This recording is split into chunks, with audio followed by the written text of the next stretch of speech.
Welcome sa DRS 2.0. Fresh at nagbabagang happenings bang hanap mo? Mga padabarkads man yan o mga trending topics? Pwes, sagutin natin yan. Kaya naman isubscribe nyo na ang ating channel para sa mga nagbabagang balita everyday.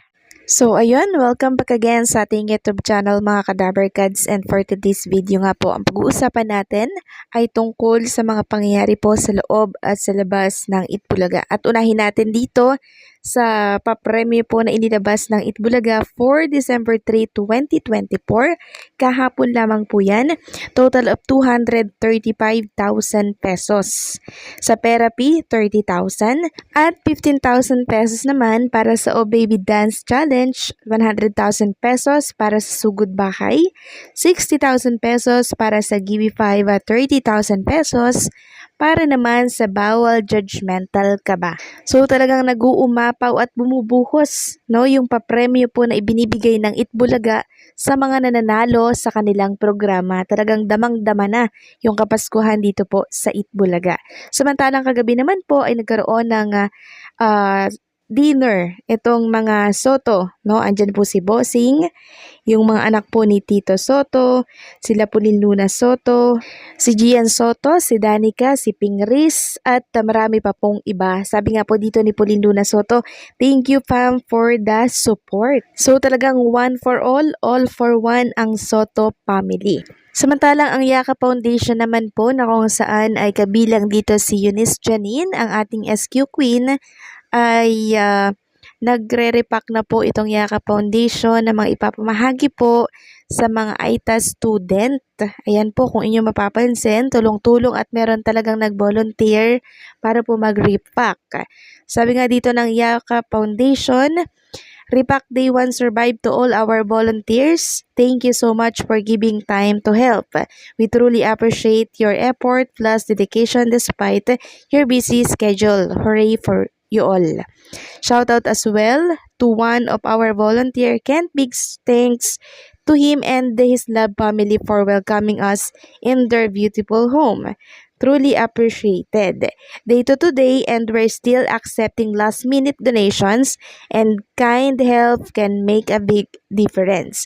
So ang mga beneficiary po, 345 AITA student, channels open from September 21 to December 4, 2024. So sa mga gusto pong magpaabot ng donation at tulong, bukas pa po ang Yaka Foundation para tumanggap ng mga donation po ninyo. Samantalang i-check naman natin ang mga views ng Christmas Station ID for 2024 ng GMA Network, ABS-CBN, and ng TV5. Sino ang may pinakamaraming views as of today?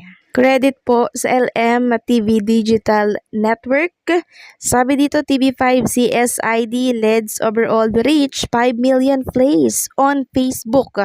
ABS-CBN Christmas ID hits 1 million views on YouTube in just 24 hours.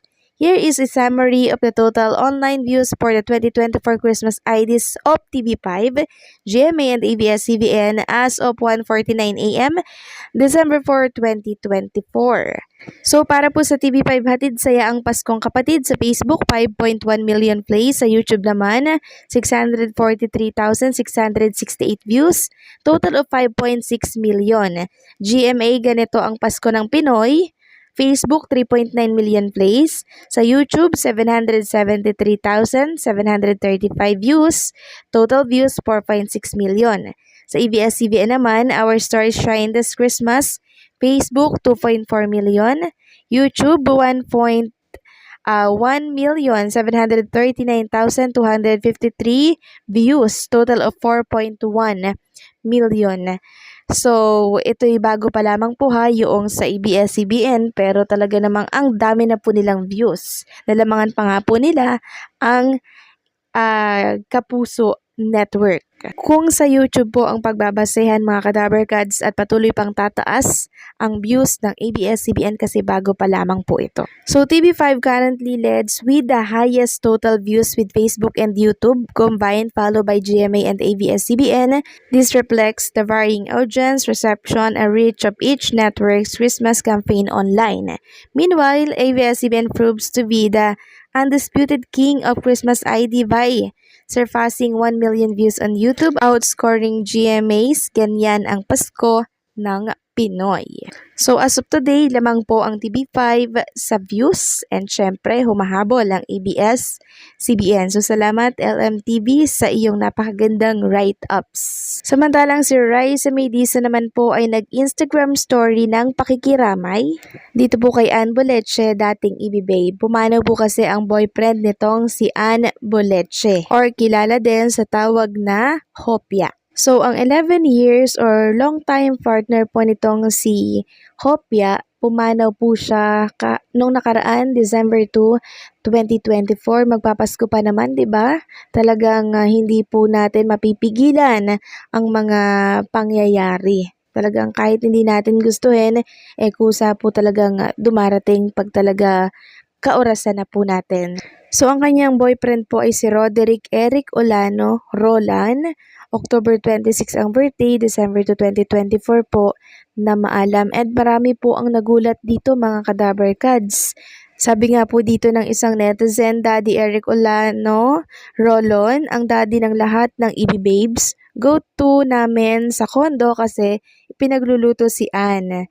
A good man, a good son, a good partner in life to Ann Boleche. Grabe lahat nagulat sa tagal nyo ni Ann. Di ko alam how she can ever get through this. Di ako makapaniwala sa nangyari. Hope malapit lang ako. God, welcome another angel today. We'll pray for strength and comfort to your beloved one. Hi Daddy, so ano kaya nangyari sa kanya, no? Kasi biglaan po yung pangyayari, hindi kaya accident. Ito lang naman ay aking opinion.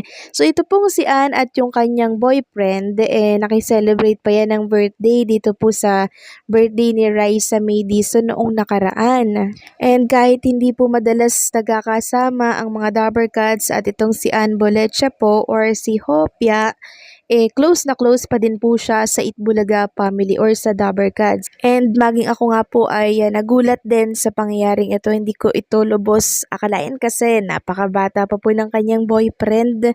Wala rin ako nababalitaan na sakit nitong si Roderick. Pero eto nga po ang bumungad sa ating balita na nitong December 2 lamang po pala ay binawian po siya ng buhay. So alam kong kakayanin ito ni Ann Boleche or ni Hopia. Kasi wala naman pong binigay ang Diyos na hindi natin mapagtatagumpayan na problema. Yun nga lang, medyo masakit po ang process na to kasi 11 years sila magkasintahan, 'di ba? Parang nasanay ka na nandiyan siya tapos ngayon biglang kukunin. So, ang hirap mag-adjust. So, masakit po ito mga Kadaber Kads, no? So, kaming mga Dabber Kads ay nakikiramay sa pagkawala po ni Roderick Eric Olano. Tatagan mo lang Ann Boleche or Hopia, ganyan talaga ang buhay. So, hanggang dito na lamang po ang update natin mga Kadaber Kads. Maraming salamat sa patuloy po na pagsuporta sa ating channel na There is 2.0.